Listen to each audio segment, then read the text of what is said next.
Olá, pessoal, tudo bem? Aqui é o João Corrêa, do canal Histórias e Fatos. Estamos aqui hoje para mais um bate-papo com o historiador. O convidado hoje é Guilherme Masi. Ele é graduado em História e mestre em História pela Universidade Federal do Rio Grande do Sul. Ele vai falar hoje aqui um pouquinho sobre o seu trabalho, que é Acervos Pessoais e Relíquias de uma Guerra, a trajetória militar do ex-combatente da Força Expedicionária Brasileira, Solon Rodrigues Dávila, do ano de 1930 a 1945. Trabalhadores do Brasil! Começa a ser derrubado o Muro de Berlim. A renúncia de Mikhail Gorbachev e o fim da União Soviética. Guilherme, seja bem-vindo. É uma satisfação, um prazer enorme tê-lo aqui conosco. E já vou iniciar com algumas perguntas já. Por que você resolveu pesquisar o Solon e quem era ele? Boa noite, bom dia, boa tarde, né? Depende de quem estiver assistindo aí, o horário. É um prazer estar falando contigo. É muito legal o teu canal. Eu já assisti alguns episódios aí e você está de parabéns por divulgar a história e o conhecimento histórico de uma forma tão clara, trazendo outros historiadores. Bem, por que eu decidi estudar o Solon e quem foi o Solon? Na verdade, isso se confunde um pouco com a minha trajetória acadêmica, evidentemente, mas com o fim da minha graduação. Eu tive uma disciplina na graduação que era uma disciplina da educação, uma cadeira da educação, em que eu falava, em que eu tinha que fazer um estágio num museu, um estágio museal.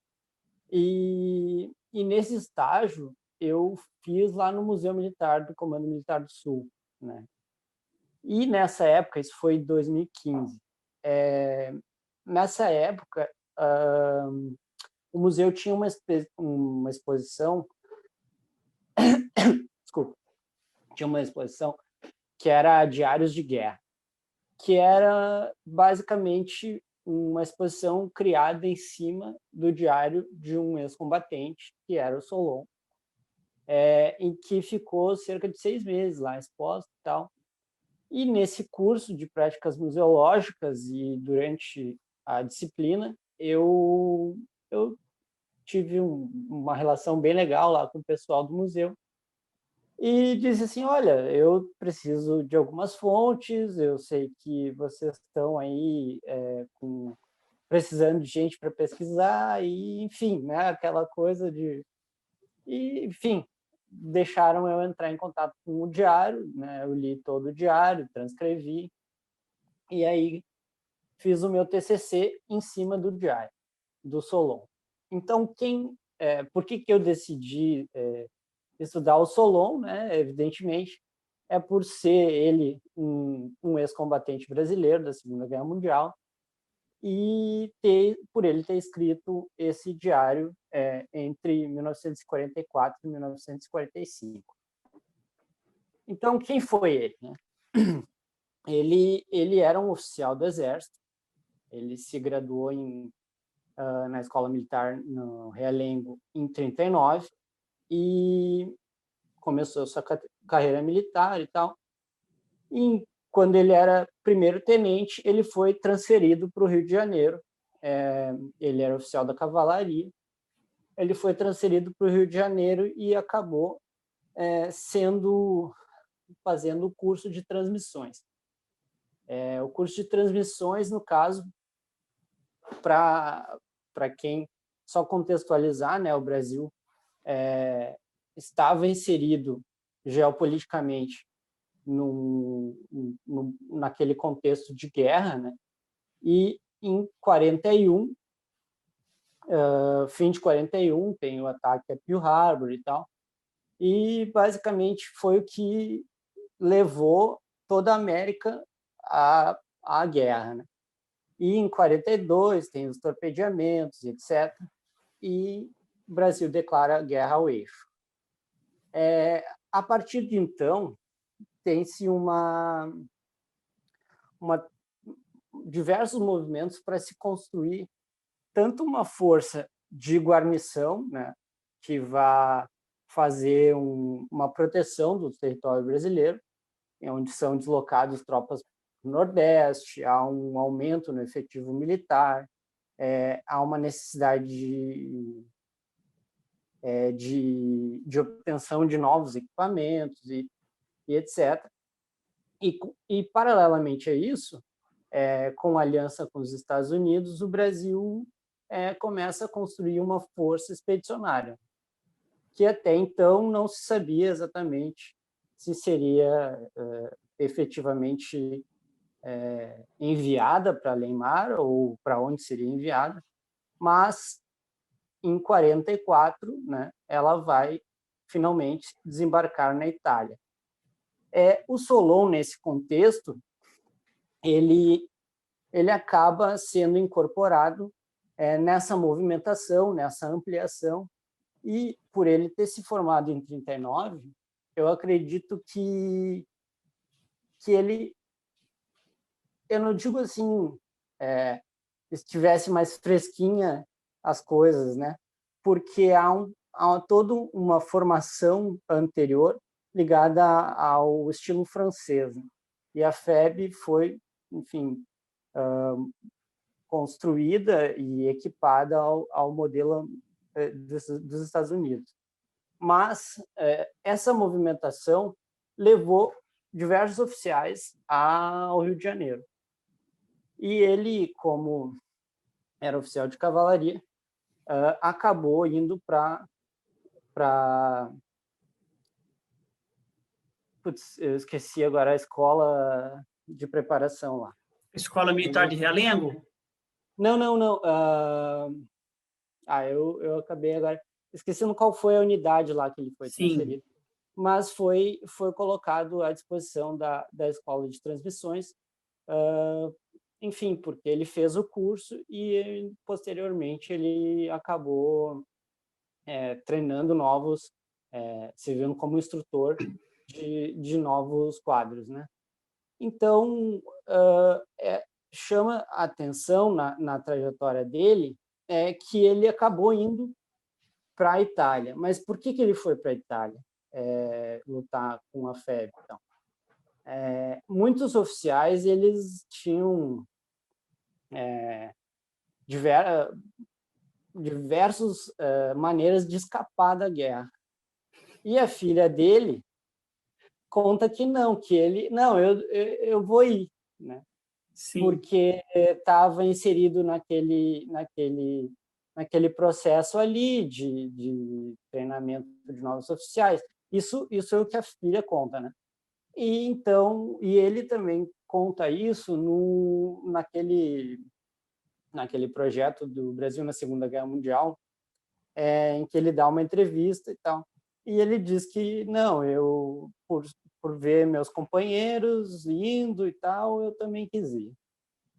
E ele vai como voluntário, né?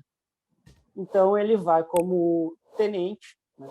Vai como primeiro-tenente, e lá ele, a bordo do navio, já ele começa a escrever um diário, que é esse diário que eu acabei pesquisando no meu TCC e na sequência, né, no meu mestrado, eu acabei estudando o acervo dele. Legal. Fazer uma pergunta, Guilherme. Na análise desse, porque eu gosto muito também de diários, de cartas, porque é ali que você conhece a história por baixo, né? Aquela que não é oficial, né?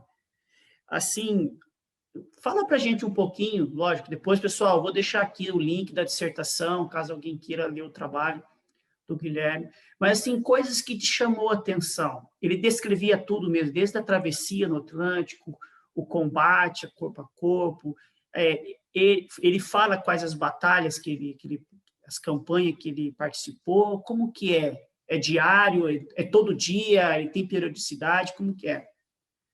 Então, é bem legal esse diário, e não só por ser um diário, tá? Sim, ele tem essa periodicidade dia a dia, às vezes alguns intervalos de alguns dias, 4, 5 dias, sem escrever, mas o que chama atenção nesse diário é que ele permanece no seu suporte original. Tá? Isso é alguma coisa bem rara, assim, porque normalmente, né, por questões de tempo, pensa que esse diário acompanhou ele numa frente de combate, né? Então há todo uma série de coisas que podem acontecer com um pedaço de papel, né? Que é isso, né? É uma agendinha e uma cadernetinha assim com capinha de couro, comprou no Rio. E ele está em dois volumes, porque acaba as folhas, ele compra uma agenda de 1945 e ele continua escrevendo daí Que legal. Mas o que ele relata, assim? Inicialmente ele começa a escrever nesse diário coisas bastante comuns, pode-se dizer assim. Ele, à medida que que os dias vão acontecendo, ele vai mudando e deixando nesse diário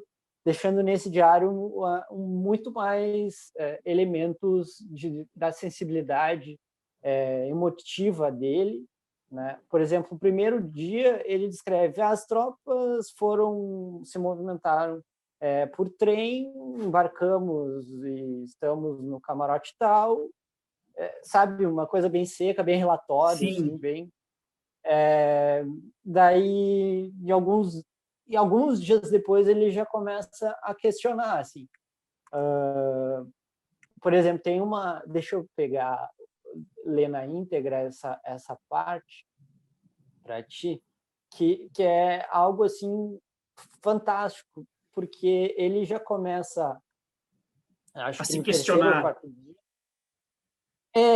também assim, a questionar se, por exemplo, se esse diário tiver uma vida longa. Então ele começa já a perceber algumas questões de opa, tô realmente indo, né, Uma guerra. para uma guerra. Mas efetivamente esse ir para a guerra é tratado como uma viagem, né? Inclusive ele anota, né, diário de viagem no início, né? E à medida que o tempo passa, ele vai percebendo, né, que isso é uma guerra. E aí chega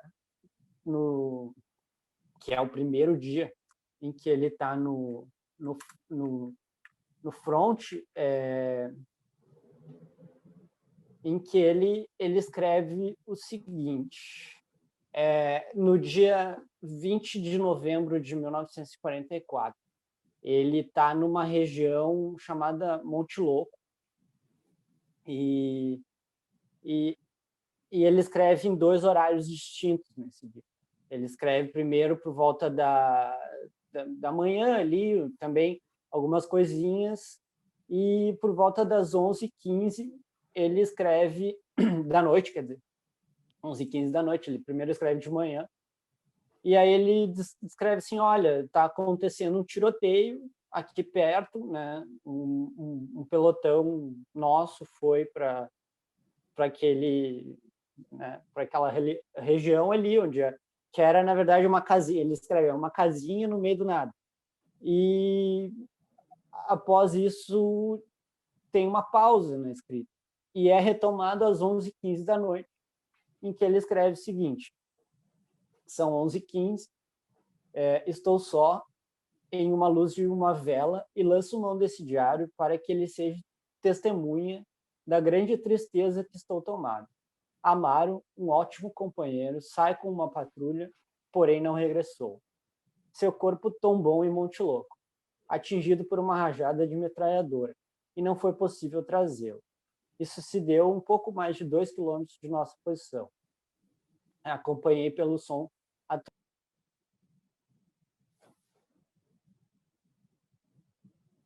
por conseguinte, bem abrigado.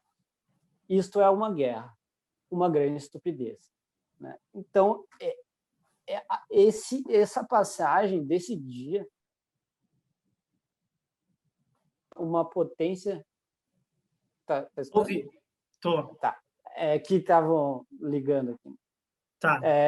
Essa Tá passagem desse dia, então a gente percebe assim, de um cara que está no primeiro dia de viagem, né, escrevendo um relatório como diário, né, para um elemento como esse, assim, isso é a guerra, uma grande estupidez.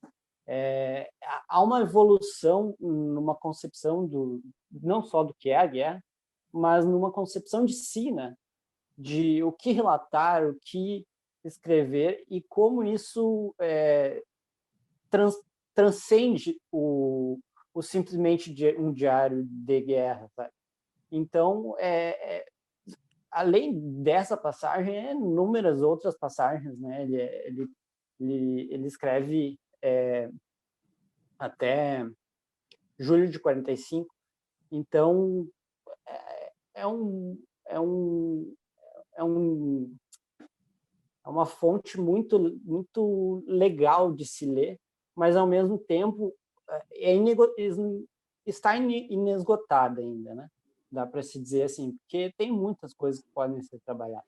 Ele também trabalha ele fala de ações clássicas como Monte Castelo, como a Colec Fornovo, que é, né? Então, dá para trabalhar um monte de coisas em muitos aspectos, e não só a guerra, né? A guerra é mais um aspecto que a gente pode trabalhar com esse diário. E o que é interessante também, né, Guilherme, é você observar a transformação desse homem, né, nesse período de 2 anos, né? Ele foi com uma visão, aí no momento do diário ele já está se sentindo psicologicamente a perda de um amigo, né? De um companheiro de batalha, né? E ele começa a se questionar o porquê da guerra, né? Acho que isso é muito interessante, porque você vai vendo a evolução dessa pessoa, né? O desenvolvimento psicológico, né, dessa pessoa. Porque uma guerra, querendo ou não, uma pessoa ela não sai como ela entrou, ela não sai. Como ela entrou. Não sai. Exatamente. Isso tem diversos relatos sobre isso daí, né? É perfeito isso. E por isso que estudar o Brasil na Segunda Guerra, porque assim, até então, até trabalhos como, por exemplo, do César Maximiano, depois do Francisco Ferraz, da professora Carmen Lúcia Rugoni, esses trabalhos eram basicamente produzidos dentro da instituição e algo muito, muito ligado à memória e tal, dos grandes oficiais, do Mascarenhas, do Lima Bryner, e, enfim, do próprio Castelo Branco. E essas histórias do soldado, do baixo oficial, isso deixou de ser contado de uma forma mais abrangente, né? Não que não tenha sido publicado, por exemplo, quantitativamente, muitos textos, né? Por exemplo, o livro de memórias, escrito por soldados e soldados, enfim, né? Mas isso entrar na academia, né, levou-se algum tempo. Um tempinho. E perceber o impacto da guerra, né? Não só emocionalmente, né, mas culturalmente também, nesses sujeitos, e como o Brasil não absorveu isso, né?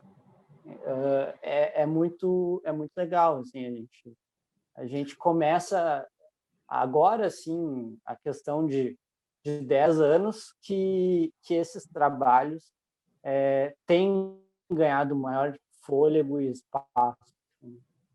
É porque a gente... tem se produzido... Se não, pode terminar. Não, tem se produzido muitos estudos de trajetória de veteranos e soldados. É porque você foge um pouco dessa ideia, né, da história oficial, né? a história ligada a uma instituição. Porque quando você tem esses arquivos abertos à pesquisa, novos olhares, né? Eu tenho uma visão como historiador, você tem uma visão como historiador, um terceiro tem uma visão. Por exemplo, você vê aí diversos, por exemplo, estadistas como Napoleão. Um dia eu estava pesquisando, Napoleão tem mais de 150 biografias, e cada uma aborda de um jeito. Dom Pedro II, diversas biografias, né? Porque são análises diferentes, né? E eu acho assim que essa pesquisa do meio acadêmico para estudar essas trajetórias de vida e o que essas trajetórias de vida pode trazer para a gente hoje, como crescimento social, econômico, né? E também como crescimento pessoal, né? Você vê nessa análise, você vê que você observa um homem que teve uma formação totalmente militar e quando ele inicia com um pensamento e depois ele vai desenvolvendo o conflito, vai mostrando para ele vai tendo questionamentos como ser humano, né? E fora outras questões também, né? Questões culturais, sociais, né? Os choques que aconteceram, né? Com a população local. Acredito que tem muita coisa, né, para ser pesquisada, muita coisa interessante. Mas, o Guilherme, então ele ficou o período todo da guerra, né? Ele não saiu antes, não. Então, ele retorna da Itália em 45, né? Logo após o fim da guerra. Só que ele não retorna com o grosso, né, dos escalões. Ele retorna antes, ele retorna por via aérea, porque o pai dele estava muito doente e tal. E a guerra já tinha terminado, e ele pediu dispensa e foi concedida a dispensa a ele e tal. E ele veio, mas isso foi assim, questão de semanas antes, né? Não dá para dizer, olha, perdeu. O período da ocupação, basicamente, ele Participou. dos conflitos, sim. Após, né, o cessar-fogo, após a vitória, ele permanece ali cerca de 2, 3 semanas e retorna, né? E aí, retornando para o Brasil, né, todos os festejos em relação à força expedicionária, que é uma força que volta vitoriosa, e ele comenta no diário também a questão política do país, que está complicada, né? E aí o Getúlio Vargas, aquele momento em que cai, não cai, né? Até cair em fim de 45 ali, ele comenta algumas coisas e tal, mas a trajetória dele nesse mundo militar, né? Nessa vida militar, permanece até, eu posso dizer, permanece até hoje, né? Porque, enfim, as fontes são isso, né? São essa permanência, né? Mas ele se gradua como oficial e sai como coronel, né? Com 32 anos de serviço. E após o tempo que ele serve no Exército, ele é nomeado secretário de Segurança Pública do Rio Grande do Sul por algum tempo, e depois, após 64, ele é nomeado superintendente da Polícia Federal. Nossa. Que é um cargo, né, assim, bem importante, né, em relação ao superintendente da Polícia Federal. É um cara que mas tem um episódio, né, na superintendência da Polícia Federal que marca ele e que muda um pouco a própria não digo a vida dele, né, mas muda um pouco algumas percepções dele, né, porque o Jean Goulart, né, também gaúcho, era um cara, digamos, muito bem relacionado, não digo bem relacionado, mas que se relacionava muito bem, que sempre buscava aliança e tal. E o Solon, ele teve alguma proximidade, mas não dá para se entender bem assim, ele era amigo ou não, né? Mas, após a morte, ele já como do Jango, teve o episódio do retorno do corpo, né, do Jango Goulart para o Brasil. E se deu por via terrestre. Só que, à época, ele, como superintendente da Polícia Federal, pergunta para o vice-presidente, né, que estava no Rio Grande do Sul, ele, como superintendente da Polícia Federal, ele de uma conversa com o vice-presidente para o aeroporto, aqui o Salgado Filho, ele estava, digamos, dando uma carona para o vice-presidente pegar um avião, e perguntar em relação ao corpo, né, o que eu faço? E ele, deixa entrar. O vice-presidente teria autorizado informalmente, assim, né? E eu acredito que esse episódio não tenha sido exatamente assim, mas até é legal se investigar realmente como foi esse processo, né? Eu acabei não indo atrás disso, mas o problema é que o corpo entrou por via terrestre e teve carreatas, né? Porque o Jango, enfim, era o Jango. E foi um problema para o regime, né? E ele sofreu um IPM por conta disso, né? Um IPM é um inquérito de processo militar, e acabou sendo...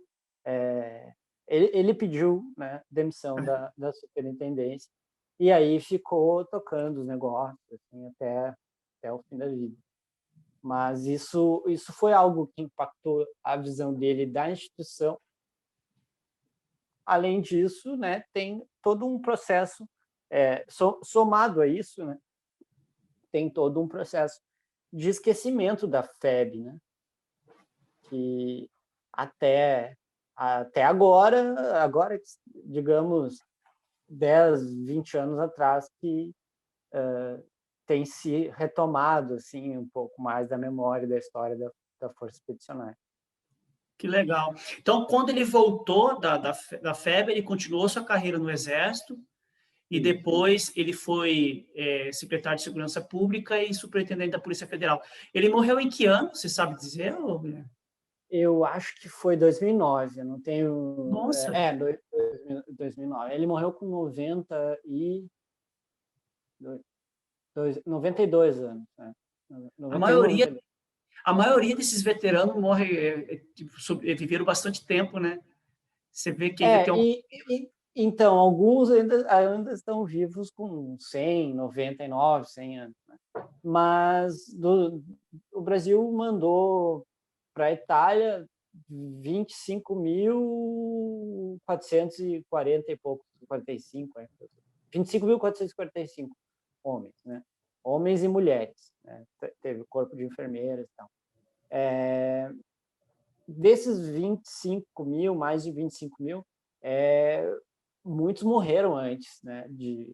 Hoje a gente tem poucos. E isso é um grande problema de se trabalhar com a memória, com a história do Brasil na Segunda Guerra. Porque muitos desses sujeitos, desses personagens, acabaram morrendo, às vezes, em condições precárias, né? Muitos suicídios, né, por conta de problemas em relação aos traumas da guerra que não foram tratados. Outros tantos tiveram suas vidas, né, empobrecidos, que eram pessoas comuns, né, digamos. Interessante. Muitos desconhecem isso, né? Sim. Que parece assim que é uma parte da nossa história que precisa ser escondida, né? As pessoas que lutaram nesse conflito parece que não tiveram uma assistência do Estado, né? Verdade. Eu abordo isso um pouco na minha dissertação, mas é interessante a gente fazer uma comparação. Claro que não tem como comparar coisas, né? Assim, no discurso histórico, comparar coisas é sempre um problema. Mas se a gente pegar a experiência europeia, a experiência estadunidense, a própria experiência da Ásia, da Rússia, né? com seus veteranos e com seus ex-combatentes, a gente vai ver um assistencialismo muito maior, né? Até porque, né, por exemplo, Estados Unidos, olha quantas guerras a gente consegue, né, catalogar. Então, é um contingente muito maior, né? Por exemplo, a gente vê filmes sobre Guerra do Vietnã. A gente vê, por exemplo, o Rambo, né, que é um veterano do Sim. Vietnã, ele tem um trauma de guerra, né? É um filme sobre um trauma de guerra. A gente vê, por exemplo, um filme como Resgate do Soldado Ryan, o mote é o Ryan lá, velhinho, lembrando. É uma memória daquele período. E como esses países eles trabalham com seus veteranos de uma forma mais orgânica, né? Nunca é perfeito, né? Claro. Mas Sim. no Brasil esses caras foram assim literalmente Abandonados. jogados à própria sorte, né? Depois ali daquele momento de glória, de vitória, etc., eles lutaram por pensões, que de fato só conseguiram ter pensões agora na década de 90. Então, muitos nem usufruíram dessa pensão. Hoje está na mão de herdeiros. Né? Triste, né? Então, e ao mesmo tempo em que o Brasil não trabalhou com essa experiência, a historiografia militar ficou defasada muito por conta dessa experiência, né? Foi uma experiência que, ao fim e ao cabo, ficou relegada aos militares. E aí a questão dos militares no Brasil é sempre uma questão meio problemática, né? Questão política, questão, né? Então a gente percebe que o esquecimento da participação brasileira na guerra é paralela ao esquecimento da história militar brasileira. Sim. Também, né? Porque são dois temas coligados, né? Porque também se percebe uma aversão à história militar brasileira. É totalmente diferente, né? Quando a pessoa fala a história militar dos Estados Unidos, da Europa, você vê até documentários sobre isso, né? Netflix, né? Uhum. E você vê que aqui no Brasil essa questão da história militar, nem nos livros didáticos elas são abordadas, nem a importância de se estudar na história militar, né? Uhum. Entender esse processo. Né? A história, quando eu comecei quando eu comecei a estudar o Diário Solon, eu comecei também a estudar a história militar. E aí, hoje eu já tenho um entendimento diferente, porque a história militar, ela não é a história militar, ela é a história do Brasil, né? Sim.